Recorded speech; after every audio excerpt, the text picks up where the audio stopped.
This is a reading of How the Grinch Stole Christmas by Dr. Seuss. Sandy Pfeiffer's class I've read to for a long time, so because of the sickness this year, I'm going to read it to you this way, and I hope you really enjoy it. How the Grinch Stole Christmas by Dr. Seuss for Teddy Owens. Every who down in Whoville liked Christmas a lot.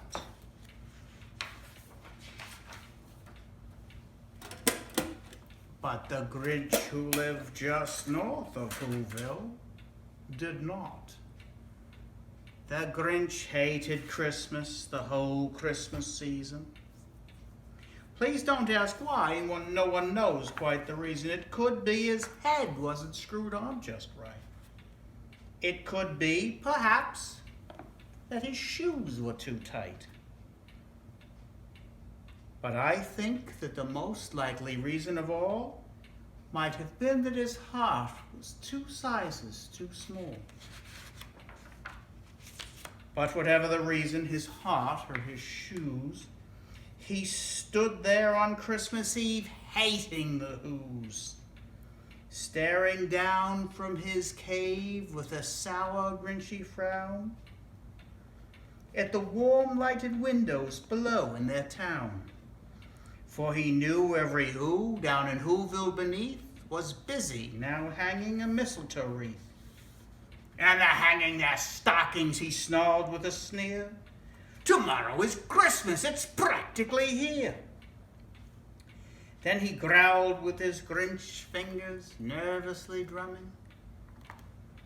I must find some way to stop Christmas from coming, for tomorrow, he knew, all the Who boys and girls would wake bright and early, and they'd rush for their toys. And then, oh, the noise, noise, noise, noise. That's one thing he hated, was the noise, noise, noise. Look, a pen too black. Then the Whos, young and old, would sit down to a feast. And they'd feast, and they'd feast, and they'd feast, feast, feast. They'd feast on Who pudding and rare Who roast beast, which was something the Grinch couldn't stand in the least. And then they'd do something he liked least of all. All the Whos down in Whoville, the tall and the small, would stand close together with Christmas bells ringing. They'd stand hand in hand, and those Whos would start singing. And they'd sing, and they'd sing, and they'd sing, sing, sing. And the more the Grinch thought of this Who Christmas thing, the more the Grinch thought, I must stop this whole thing. Why, for 53 years I put up with it now. I must stop Christmas from coming. But how? And then the Grinch got an idea, an awful idea. The Grinch got a wonderful, awful idea. I know just what to do, the Grinch laughed in his throat. And he made a quick Santa Claus hat and a coat. And he chuckled and clucked, what a great Grinchy trick. Why, with this hat and this coat, I'll look just like Saint Nick. All I need is a reindeer. But the Grinch looked around. But since reindeer was scarce, there were none to be found. Did that stop the old Grinch? No. The Grinch simply said, if I can't find a reindeer, I'll make one instead. So he called his dog Max. Then he took some red thread, and he tied a big horn on the top of his head. Then he loaded some bags and some old empty sacks on a ramshackle sleigh, and he hitched up old Max. Then the Grinch said, get up, and the sleigh started down toward the homes where the Whos were all a snooze in their town. All their windows were dark, quiet snow filled the air. All the Whos were all dreaming sweet dreams without care. When he came to the first little house on the square, "This is stop number 1, the old Grinchy Claus hissed, and he climbed to the roof, empty bags in his fist. Then he slid down the chimney, a rather tight pinch, but if Santa could do it, then so could the Grinch. He got stuck only once for a moment or two. Then he stuck his hat out to the fireplace flue. Where the little whose stockings all hung in a row. These stockings he snarled were the first things to go. Then he slithered and slunk with a smile most unpleasant. Around the whole room he took every present, popcorns, bicycles, roller skates, drums, checkerboards, tricycles, popcorn and plums, and then he stuffed them up in bags. Then the Grinch very nimbly stuffed all the bags up, one by one, up the chimbley. Then he slunk to the icebox. He took the Who's feast.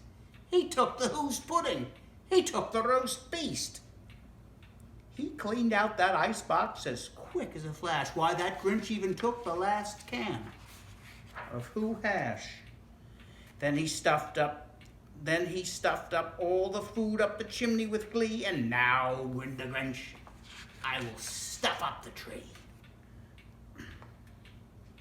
And the Grinch grabbed the tree and he started to shove when he heard the small sound like the coo of a dove.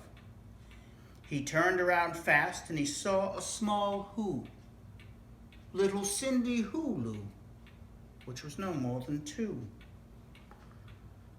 The Grinch had been caught by this tiny Who daughter, who'd got out of bed for a cup of cold water. She stared at the Grinch and said, "Santa Claus, why? Why are you taking our Christmas tree? Why?" But you know that old Grinch was so smart and so slick, he thought up a lie and he thought it up quick.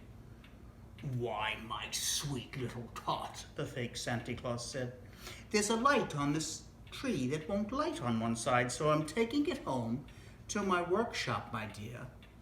I'll fix it up there, and I'll bring it back here."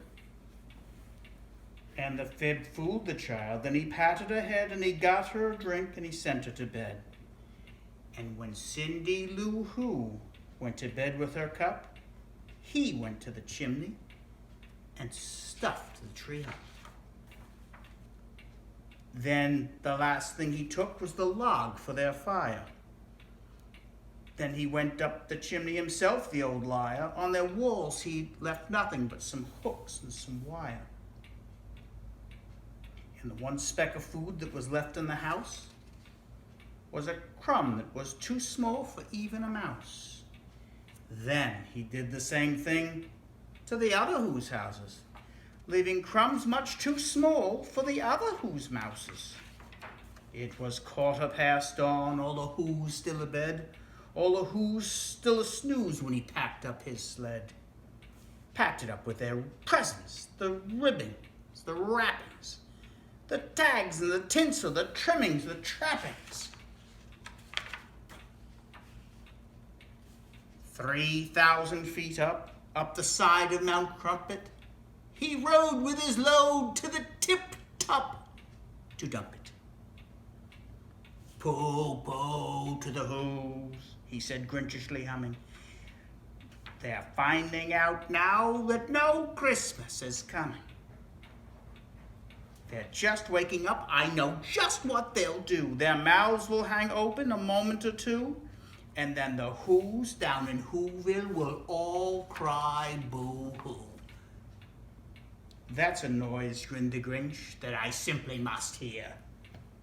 So he paused, and the Grinch put his hand to his ear. He did hear a sound rising over the snow. It started in low, then it started to grow. But this sound wasn't sad. Why, this sound sounded merry. It couldn't be so, but it was merry, very.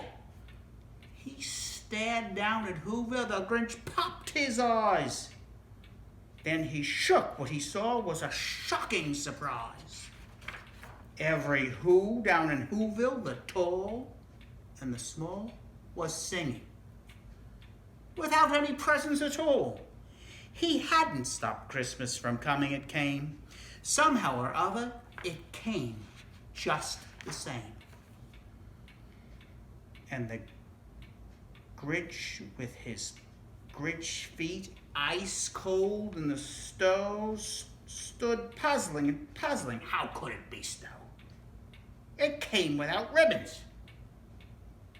It came without tags. It came without packages, boxes, or bags. And he puzzled 3 hours till his puzzle was sore. Then the Grinch thought of something he hadn't before. Maybe Christmas, perhaps, doesn't come from a store. Maybe Christmas, perhaps, means a little bit more.